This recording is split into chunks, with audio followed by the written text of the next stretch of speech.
আসসালামু আলাইকুম প্রিয় বন্ধুরা, সকলে কেমন আছেন? আশা রাখি সকলে অনেক ভালো আছেন। বন্ধুরা, এই মুহূর্তে আমি আপনাদের মাঝে একটি কাজ নিয়ে উপস্থিত হয়েছি। আপনারা দেখতে পাচ্ছেন আমার হাতে একটি ফোন, আর এই ফোনটির মডেল নাম্বার হচ্ছে স্যামসাং A20। তো ফোনটি এই মুহূর্তে ডেড অবস্থায় আছে। তো ফোনটিকে আমি খোলার পরে ভাবলাম যে যারা নতুন আছে তাদের জন্য আমি এই কাজটা শেয়ার করি। তো এই ফোনটি একজন কাস্টমার আমার কাছে নিয়ে এসেছে এবং আমরা এটাকে স্টেপ বাই স্টেপ রিপেয়ার করব। তারপর দেখব যে ফোনটি কোন কারণে ডেড অবস্থায় আছে। তো একটা ডেড ফোন যদি আমাদের কাছে আসে তাহলে সর্বপ্রথম আমরা ওই ফোনটাকে একটা চার্জারের মাধ্যমে কানেকশন দিয়ে দেখব যে ফোনটি চার্জ নেয় কিনা। তো আমি দেখতে পাচ্ছেন যে 6M ডিভাইসের 6 নাম্বার পোর্ট থেকে আমি এটাকে কানেকশন দিলাম, আর এখানে কিন্তু 6 নাম্বার ইউএসবিতে এখানে দেখাচ্ছে যে অটো অন এম্পিয়ার এরকম উঠে দাঁড়িয়ে আছে। আর এখানে দেখতে পাচ্ছেন যে ফোনের যে চার্জিং লজিক রেবন, তারপর ব্যাটারি কানেক্টর, এগুলো কিন্তু সব কিছুই লাগানো আছে। তবুও কিন্তু এটা চার্জ নিচ্ছে না, এরকম শুধু এক উঠে দাঁড়িয়ে আছে। তো এটা আবার চলে গিয়েছে। আমি চার্জারটাকে খুলে যদি আমি এটাকে আবার লাগাই তাহলে দেখবেন যে ওই 1 এম্পিয়ার এটা আবার উঠে দাঁড়িয়ে আছে এইভাবে। স্বাভাবিকভাবে যদি কোনো ফোন যদি ভালো থাকে তাহলে এখানে কিন্তু 0.6-এর উপরে এম্পিয়ার নিবে, কিন্তু এই ফোনটায় কিন্তু কোনো এম্পিয়ার নিচ্ছে না, শুধু 1 উঠে দাঁড়িয়ে আছে। আসলে শুধু যদি এভাবে 1 উঠে দাঁড়িয়ে থাকে তাহলে বুঝতে হবে হয়তো এটা লো বুটিং, অথবা এমন হতে পারে যে ফোনে কোনো শর্ট থাকতে পারে। তো আমরা এটাকে চেক করব।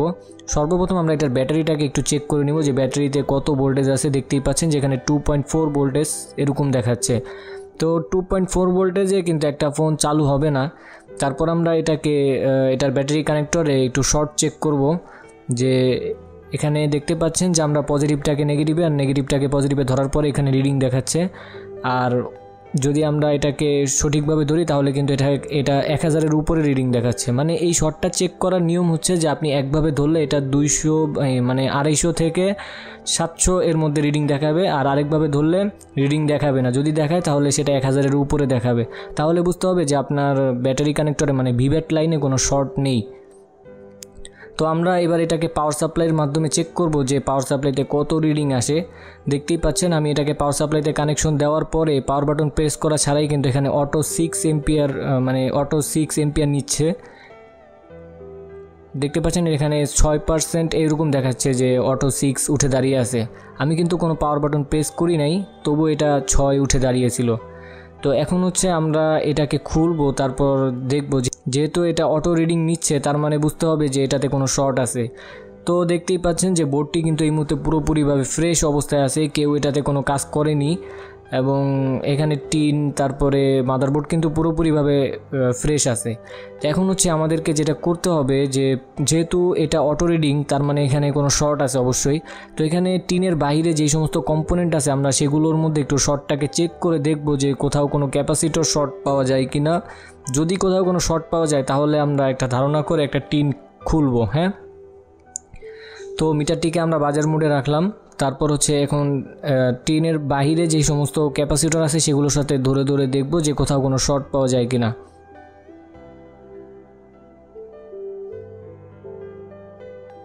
দেখতেই পাচ্ছেন যে এখানে এই ক্যাপাসিটরে ধরার পরে কিন্তু এখানে শর্ট দেখাচ্ছে।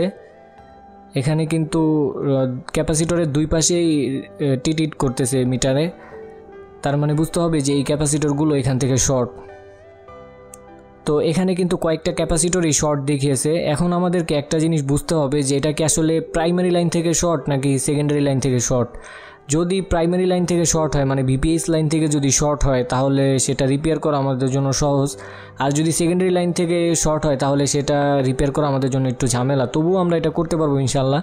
তো প্রথমে আমরা এটার পাওয়ার সেকশনের যে টিনটা সেটাকে আমরা কাটবো, মানে পাওয়ার সেকশনের যে প্যানেলটা সেটাকে আমরা কাটবো। তারপর দেখব যে পাওয়ার সেকশনের এখানে কোথাও কোনো শর্ট পাওয়া যায় কিনা। কারণ পাওয়ার সেকশন মানে পাওয়ার আইসির পাশে আপনি সেকেন্ডারি লাইনও আছে এবং প্রাইমারি লাইনও আছে। তো এখানে যেহেতু দুইটা লাইন একসাথে আছে এই জন্য আমরা শর্টটাকে এখান থেকে সহজে খুঁজে বের করতে পারবো। তো এইখানে আমি যে প্যানেলটা উঠাচ্ছি এটার নিচে হচ্ছে পাওয়ার আইসি। এটাকে আমি উঠিয়ে তারপর পাওয়ার আইসির পাশের কম্পোনেন্টগুলোকে চেক করব। বন্ধুরা, আরেকটা জিনিস হচ্ছে অনেকেই কাটিং প্লাস দিয়ে যদি এই টিনগুলো কাটতে যান তাহলে অনেকে এটাকে ভুল মনে করে। আবার অনেক সময় অনেকে হিট দিয়ে তুলতে যান, কিন্তু আসলে কখন আপনি হিট দিয়ে তুলবেন আর কখন কাটিং প্লাস দিয়ে তুলবেন এই যে টিনগুলো, এগুলো আপনাকে একটু বুঝতে হবে। তো এভাবে আমি যদি কাটিং প্লাস দিয়ে টিনগুলো তুলি তাহলে অনেক সময় দেখা গেছে যে অনেকে কমেন্ট করে যে কাটিং প্লাস দিয়ে এইভাবে টিন তোলা উচিত না, এরকম অনেকে কমেন্ট করেছেন। আসলে ভাই ব্যাপারটা হচ্ছে এরকম যে যদি মাদারবোর্ডের নিচে, মানে আমি যেখানে টিনটা তুলতেছি এখানে যদি আমি হিট দিই, একটা টিন তুলতে গেলে কিন্তু মাদারবোর্ডের ভিতরে বেশ অনেকটা সময় ধরে হিট দিতে হয়। আর অনেক সময় হিট দেওয়ার কারণে মানে মাদারবোর্ডের নিচে যদি পেস্টিং আইসি থাকে, মানে সিপিইউ থাকে, তাহলে সেগুলোর পেস্ট গলে গিয়ে অনেক সময় ফোন ডেড হয়ে যায়। তো এর জন্য একটু সতর্কতার সাথে যদি আমরা কাটিং প্লাস দিয়ে টিনগুলো তুলতে পারি তাহলে কিন্তু সেটা সুন্দর। তো দেখতেই পাচ্ছেন যে আমি টিনগুলো তুলেছি, একটাও কিন্তু কোনো লাইন ছিঁড়ে নাই এবং কোনো কম্পোনেন্টও ক্ষতিগ্রস্ত হয় নাই। তো এইভাবে করে যদি তুলতে পারেন তাহলে সেটা সুন্দর হবে। চেষ্টা করবেন যাতে মাদারবোর্ডে হিট ছাড়া এইগুলো উঠানো যায়। তো হিট দিয়ে তুলতে গেলে অনেক সময় এগুলো সমস্যা করে। এখন হচ্ছে আমরা পাওয়ার আইসির পাশে যে সমস্ত কম্পোনেন্ট আছে সেগুলোকে চেক করব। চেক করার পরে তারপর আমরা বুঝতে পারবো যে আসলে প্রবলেমটা কোথা থেকে হচ্ছে। এখানে যে সমস্ত কম্পোনেন্ট আছে এখানে দেখতেই পাচ্ছেন যে এই কয়েলটার মধ্যে এভাবে শর্ট দেখাচ্ছে, তারপর এখানে একটা ক্যাপাসিটরও শর্ট দেখাচ্ছে। আমরা একটু বাক সাপ্লাইগুলোকে একটু চেক করি যে বাক সাপ্লাইগুলো শর্ট আছে কিনা কোথাও, কিন্তু দেখতেই পাচ্ছেন যে বাক সাপ্লাইগুলো পুরোপুরিভাবে ঠিক আছে, কোথাও কোনো শর্ট নেই।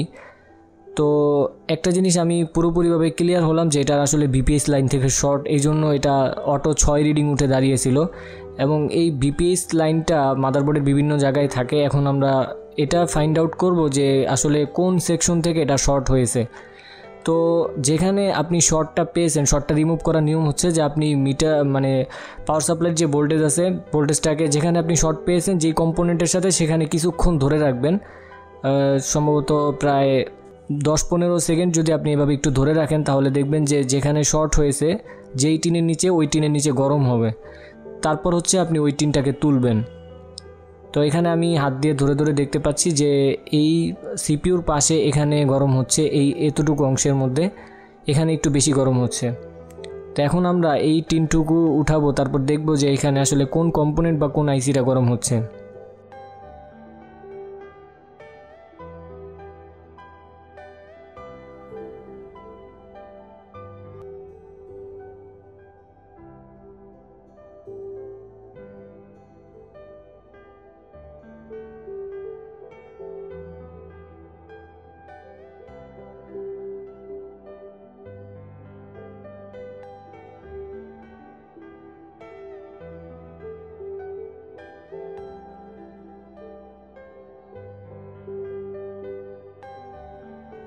এখানেও আমি একটু শর্টটাকে চেক করে নিই যে আমরা যাতে ভোল্টেজ ঢুকাতে পারি এখান দিয়ে। তো দেখতেই পাচ্ছেন এটা হচ্ছে একটা লাইট সেকশন। তো এখানে কিন্তু বেশ কয়েকটা ক্যাপাসিটর, কয়েল, অনেক কিছুই কিন্তু এখানে শর্ট দেখাচ্ছে।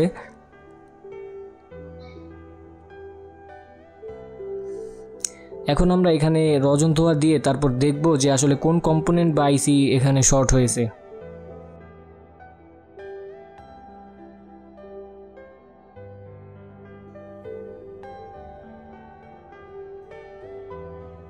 যেই কম্পোনেন্টে আমি শর্ট পেয়েছি এখানে, সেখান দিয়ে যদি আমি ভোল্টেজটা ঢুকাই তাহলে যেটা খারাপ হয়েছে সেখানে কিন্তু ধোঁয়াগুলো চলে যাবে। তো এখানে যেটার সাথে ধরতেছি এই কয়েলটার থেকেই কিন্তু ধোঁয়াগুলো চলে যাচ্ছে। তার মানে এটা না যে কয়েলটা শর্ট, কয়েল কিন্তু কখনো শর্ট হয় না। তো আমি একটু আবার অন্য পাশে ধরলাম, দেখব যে কোথায় গরম হয় এবং কোথা থেকে ধোঁয়াগুলো সরে যায়।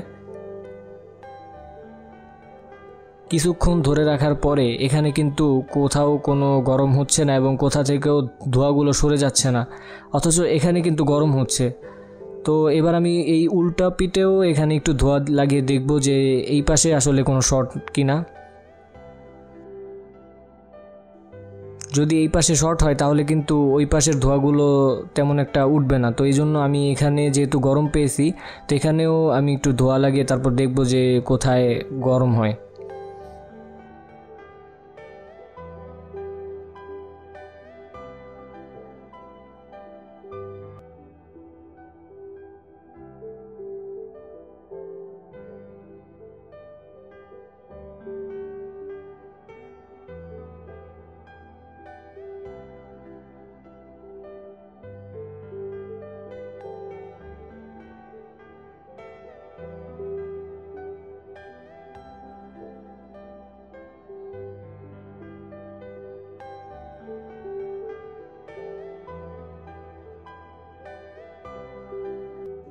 এবার হচ্ছে আমরা এখানে এই যেখানে শর্ট পেয়েছিলাম সেখানে ধরার সাথে সাথে দেখতেই পাচ্ছেন যে এই তীর চিহ্নর এখানে ছোট্ট একটা কম্পোনেন্টের উপর থেকে কিন্তু ধোঁয়াগুলো সরে যাচ্ছে। তো এই জিনিসটা আমি আপনাদেরকে আবার একটু দেখাই।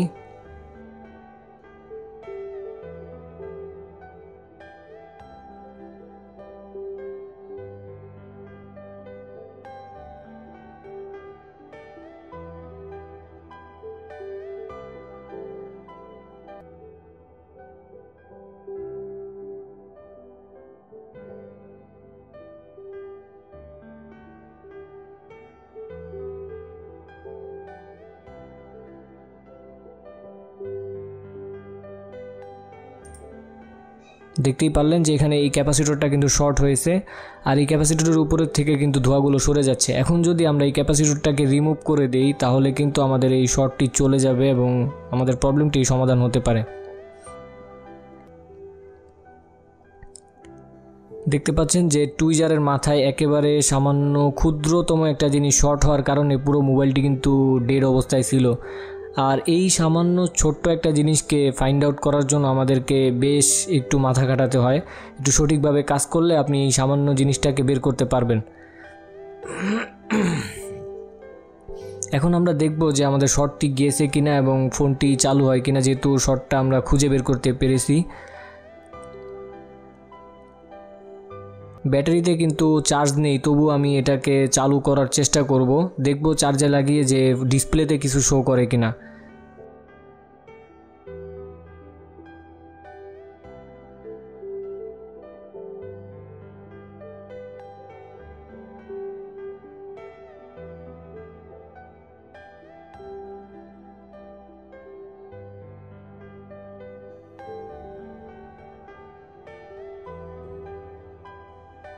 আমি এটাকে USB 6 নাম্বার পোর্ট থেকে চার্জিংয়ের কানেকশন দিলাম। তো এখানে দেখতে পাচ্ছেন 0.6 এম্পিয়ার এটা টানতেছে এখন।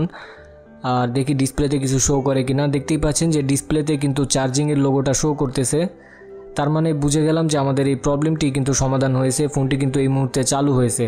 আর এখানে চার্জও নিচ্ছে, যেখানে 6 নাম্বার USB পোর্টে দেখতে পাচ্ছেন যে 0.6 এম্পিয়ার চার্জ নিচ্ছে। আর এইটার ব্যাটারিতে কিন্তু পর্যাপ্ত পরিমাণে চার্জ নেই, আর এইভাবে যদি আমরা চার্জ দিতে যাই তাহলে কিন্তু অনেক টাইম লেগে যাবে। এই জন্য আমি ভিডিওটাকে স্কিপ করে ব্যাটারিটাকে অটো চার্জার দিয়ে একটু চার্জ করে নিলাম। এরপর এটাকে কানেকশন দিয়ে ফোনটাকে আমি ওপেন করার চেষ্টা করব।